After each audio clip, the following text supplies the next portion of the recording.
ఆవకాయ ఆంజనేయ కథ మొదలెట్టినాడు చూడరయ్యా శక్తినంతా చూడగట్టి చెట్టు దులిపినాడు అంజయ్య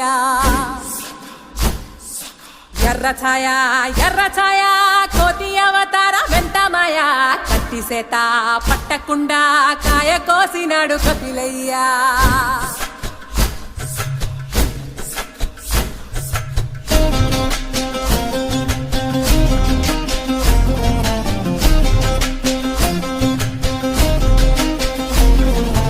అంజనమ్మ ముందు పంజుల్ పుంజుల్ సీడి మామిడి ముక్కలు కుప్పల్ తెప్పల్